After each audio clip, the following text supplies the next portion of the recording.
ඉසිදි මිනිසුන් ලෝක ඉතිහාසය සුන්දර තනක් කළා සක්විති රජකම ලබා ඉතිහාසයේ විසින් වන්දනාවට පාත්‍ර කර හකුලවා ගන්නා ලෙසට කියූ ඔබ සුවිශේෂ අවස්ථාවට සහභාගී වන මේ ස්ථාන පැමිණලා ඉන්න හිතවතුනි නොනව සියලුම දේශපාලන බලවේගය අද සමත කරනවා.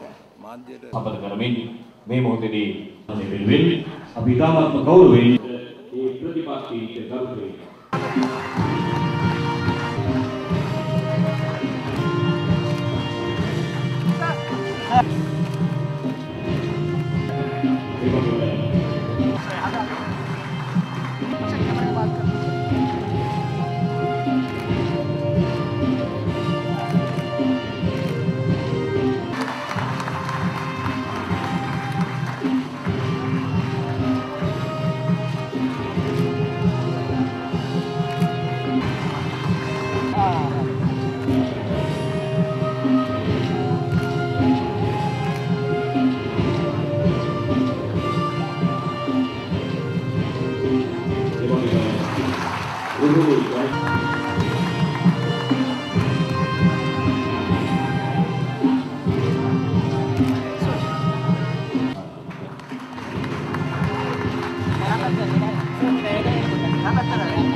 අද අපි විපක්ෂයේ විරෝධය හැටියට රැස් වෙන්නේ මෙතන රාජපක්ෂ රෙජිමය පන්නලා දාලා මේ රටේ යහපාලනය ඇතිකරන්නට වාතාවරණයට මඟ පාදන්න කියලා මම මෙතන කියන්න කැමතියි.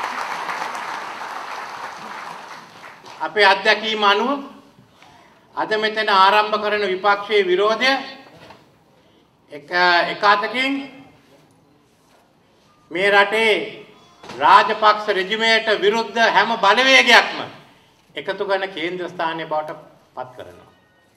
අනික අපේ දේශපාලන මතිමතාන්තර කුමක් වුණත් මේ රටට අලුත් දේශපාලන මඟ පෙන්වීමක් කරන්න මේ රටේ අලුත් දේශපාලන පිළිවෙතක් ඇති කරන්නට අපි ක්‍රියා කරනවා.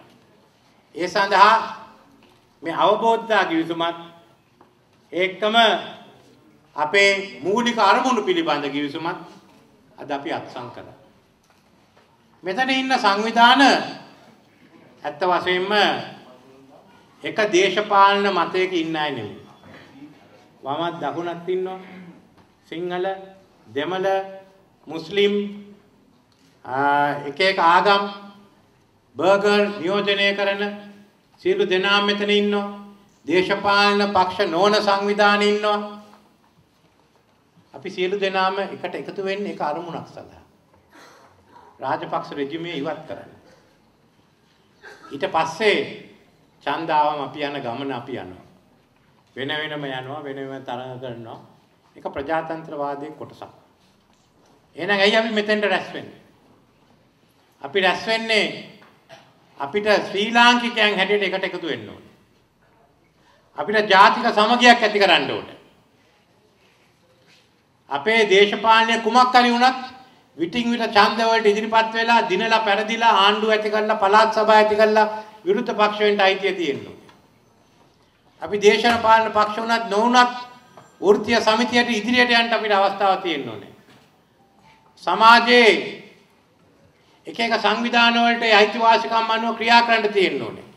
මේ රටේ මූලික අයිතිවාසිකම් හැම එක්කෙනාටම තියෙන්න ඕනේ. නීතිය ආධිපත්‍යයත් අධිකරණයේ ස්වාධීනත්වයත් අපි ආරක්ෂා කරන්න තියෙනවා. අපි වෙන වෙනම මේ ගමන ගිහින් එක කරන්න බෑ. එහෙනම් අපි එකතු වෙලා මේ පරමාර්ථ සඳහා අපි වැඩ කටයුතු කරන ගමන් විවිධ අපේ අනික් කාරණා ගැන අපි මත ප්‍රකාශ කරන්න අපිට අයිතිය තියෙනවා. ඒක අපි නැති කරන්න හොඳ නැහැ. ඒක ප්‍රජාතන්ත්‍රවාදයේ ලක්ෂණයක්. මොකද අපි සටන් කරන්නේ බහුපාක්ෂික බහුමත තියෙන සමාජයක් ඇති කරන්න.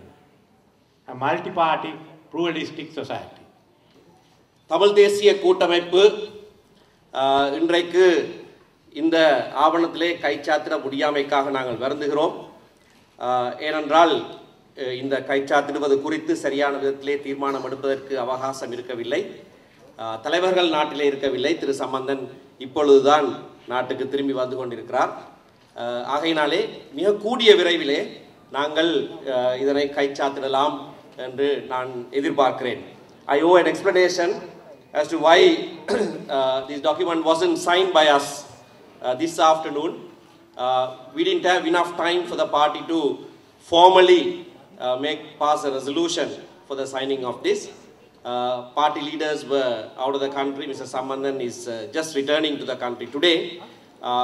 But I hope we'll be able to subscribe to this memorandum of understanding as soon as possible.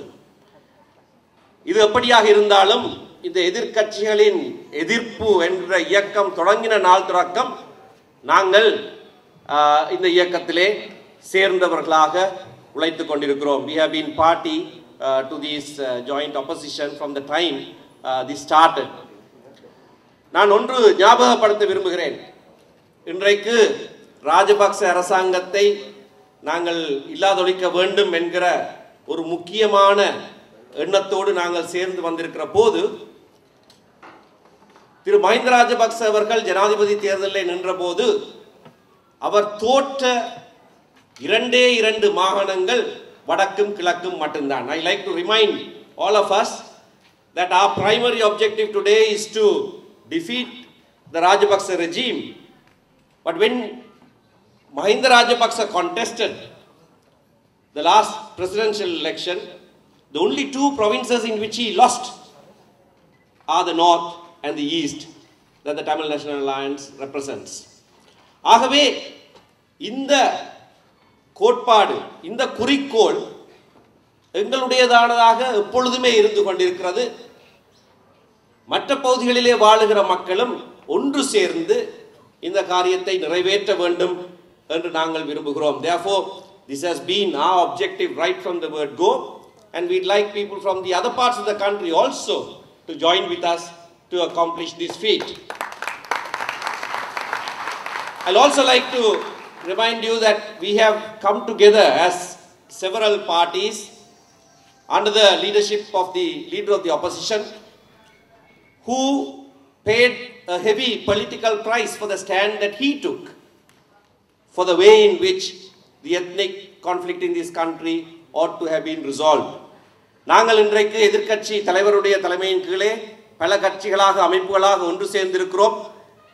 இந்த நாட்டிலே இருக்கிற மிக முக்கிய பிரச்சனை ஆகிய தேசிய பிரச்சனை எப்படியாக தீர்க்கப்பட வேண்டும் என்ற தன்னுடைய எண்ணத்தின் காரணமாக ஒரு பெரியதொரு அரசியல் விலையை கொடுத்த தலைவராக அவர் இருக்கிறார். ஆகையினாலே நான் இந்த நாட்டிலே 60 வருடங்களுக்கு மேலாக நாடு சுதந்திரமடைந்த நாள் முதல் இன்று வரைக்கும் எங்களுடைய நாட்டை வதைக்கிற ஒரு பிரச்சனை இருக்குமாக இருந்தால், வேறு பல பல பிரச்சனைகள் உண்டு, ஆனால் ஒரு பிரச்சனை இருக்குமாக இருந்தால் அது இந்த தேசிய பிரச்சனை.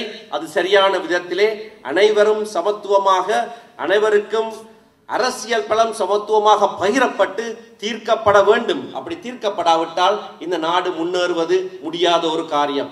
There are many problems that are facing this country today. Yet if there is one problem that we are to identify, that is the problem that has plagued us ever since independence of over 60 years, and that is the Tamil national question. And until that issue is resolved in a just manner, in an equitable manner, in a way that all the peoples of this country can equally have access to political power, this country cannot move forward. ஆகவே இன்றைக்கு ஆரம்பமாகிற இந்த பிரயாணத்திலே நாங்கள் ஒன்று சேருகிறோம். எங்களுடைய இறுதி முடிவு அப்படியானதொரு சமுதாயத்தை இந்த நாட்டிலே உருவாக்கி இந்த நாடு சுபிட்சமடைய வேண்டும் என்று வாழ்த்துகிறேன். We are joining our hands together in an effort such as that, and my wish today is that we will achieve that objective so that this country can prosper. Thank you. இந்த நாட்டிலே உங்களுக்கு தெரியும், இன்று எதிர்க்கட்சிகள் 10 எதிர்க்கட்சிகளும் civil அமைப்புகளும் ஒன்று சேர்ந்து இந்த நாட்டிலே எதிர்க்கட்சி எதிர்ப்பு இயக்கத்தை நாங்கள் ஆரம்பித்திருக்கின்றோம். அது சம்பந்தமான புரிந்துணர்வு ஒப்பந்தத்தை இங்கே நாங்கள் கையெழுத்திட்டிருக்கின்றோம். இது ஒரு தேர்தல் உடன்பாடு அல்ல, மாறாக ஒரு அரசாங்கத்தை வீட்டுக்கு அனுப்பும் ஒரு உடன்பாடு, செயல்பாட்டை பொறுத்தவரை எங்களுக்கு 2 ஆயுதங்கள் இருக்கின்றன. அந்த ஆயுதங்கள் இறக்குமதி செய்யப்பட்ட ஆயுதங்கள் அல்ல, மாறாக இந்த அரசாங்கமே உள்நாட்டில் தயாரித்த ஆயுதங்கள். ஒன்றே கற்றுக்கொண்ட ஆணைக்குழு என்று சொல்லக்கூடிய அந்த ஆணைக்குழு அறிக்கை, அது அளித்திருக்கக்கூடிய பரிந்துரைகள், அந்த பரிந்துரைகள் மூலமாகத்தான் நாட்டில் ஜனநாயகத்தை கொண்டு வர முடியும் நாங்கள் நினைக்கின்றோம். அது அந்த அறிக்கையை அடிப்படை வைத்துக் கொண்டு தான் கடந்த மார்ச் மாதம் ஐநா சபையிலே மனித உரிமை ஆணைக்குழுவிலே சென்று இந்த அரசாங்கம் பிணை வாங்கி கொண்டு வந்தது. ஏற்கனவே நாங்கள் 50% மேலாக இந்த அறிக்கையின் பரிந்துரைகளை நிறைவேற்றி விட்டோம் என்று சொன்னார்கள். சர்வதேசம் என்ன சொன்னது? நல்ல விஷயம் செய்யுங்கள், தாராளமாக செய்யுங்கள், செய்ய வேண்டியதுதான். மீதி 50% சென்று அவுளாக்கிவிட்டு மீண்டும் வாருங்கள் என்று சொல்லி அனுப்பியிருக்கின்றார்கள். இப்படி செல்ல போகிறார்கள், பார்ப்போம். அதே போல் மறுபக்கத்திலே இந்த நாட்டின் அரசியலமைப்பிலே 17வது திருத்தம் இருந்தது. திருத்தத்தின் மூலமாக சுயாதீன ஆணைக்குழுக்கள் நிறுவனப்பட்டன. அந்த ஆணைக்குழுக்கள் மூலமாக ஜனநாயகம், நல்லாட்சி என்பன முன்னெடுக்கப்பட்டன. அவற்றை அகற்றிவிட்டு தான் இந்த அரசாங்கம் 18ஆம் திருத்தத்தை கொண்டு வந்திருக்கின்றது. ஆகவே இவற்றை இந்த 2ஐயும் எடுத்துக்கொண்டு தான் இங்கே எதிர்க்கட்சி எதிர்ப்பு இயக்கம் முன்னேற போகின்றது. இங்கே இன்று ஒன்று ராஜபக்ச படை இருக்கின்றது, இன்னொன்று மக்கள் படை இருக்கின்றது. 2ல் எதிராக ஒன்றுதான் இருக்க முடியும், 2க்கு இடையில் இருக்க முடியாது, ஒளிந்திருக்க முடியாது, ஓடி விளையாட முடியாது, தெளிவாக நாங்கள் இருக்க வேண்டும். ஆகவே இன்று நாங்கள் ஆரம்பித்திருக்கக்கூடிய இந்த எதிர்க்கட்சி எதிர்ப்பு இயக்கமானது மக்கள் படையை அணிதிரட்டி வடக்கிலே, கிழக்கிலே, தெற்கிலே, மேற்கிலே, மலையகத்திலே மக்கள் படையை அணிதிரட்டி நிச்சயமான முறையிலே இந்த அரசாங்கத்தை ஜனநாயக ரீதியாக வீட்டுக்கு அனுப்புவோம், அனுப்பி தீர்வோம் என்று கூறிக்கொண்டு விடைபெறுகிறேன். நன்றி, வணக்கம்.